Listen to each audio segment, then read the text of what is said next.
5 elements of a great worship service. God does what He does when He wants to. There's no special formula to create a worship service with a worshipful atmosphere.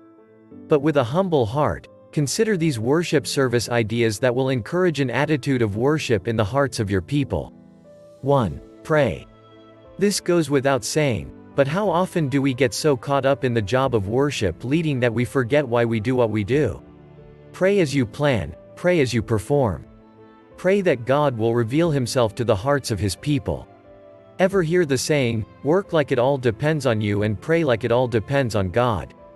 I think that motto is fitting here. What good is all the work we do as worship leaders if the Lord isn't in it? Why bother?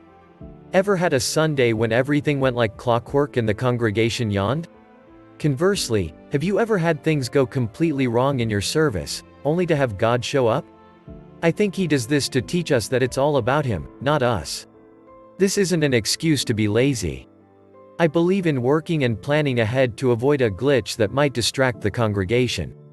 2. On a foundation of familiarity, throw in something different.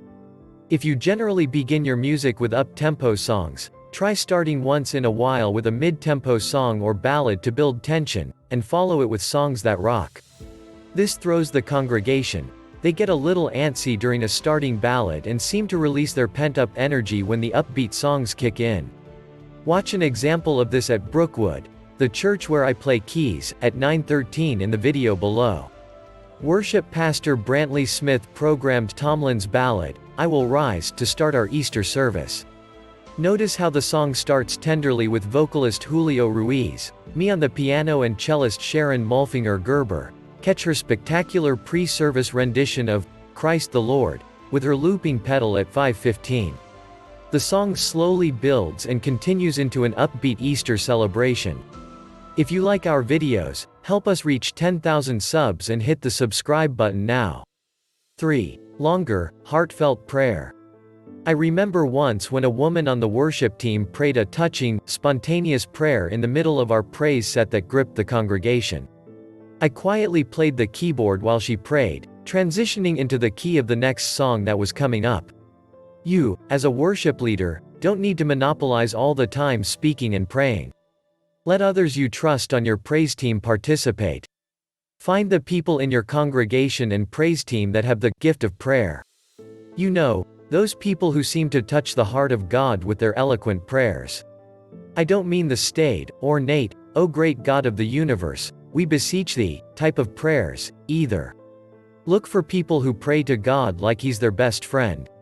This can be the most important time of your worship, where people truly interact with God.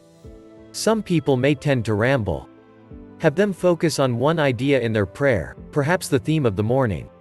4. Acoustic guitar. On tender worship songs, try an extended intro featuring acoustic guitar. It's amazing how this instrument can draw people in. 5. Familiar songs.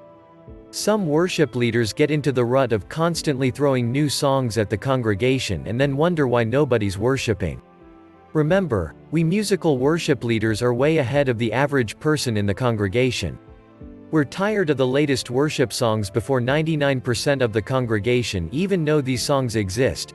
Most Christians never step foot in a Christian bookstore or listen to Christian radio, let alone care about the latest hot worship leader. Open the Eyes of My Heart, Paul Balash's mammoth worship hit written in 1997, is still in CCLI's top 20. A few years ago, I visited several Dallas megachurches in one weekend. I experienced great production, great music, but little worship going on and lots of performances. However, at one megachurch in particular, I remember very distinctly being drawn in and touched by the worship. Suddenly it hit me. I happened to know all the songs in the set, and I realized something important. People worship best with songs they know. It's simply harder to worship when the mind is intent on learning a new tune, but the mind is freed up when the song is familiar and the heart can worship more easily. Bottom line. Determine this week to partner with God in making your church's worship the best it can be. This is Luke for Christian News Today. Please don't forget to subscribe to our channel. Thank you for watching.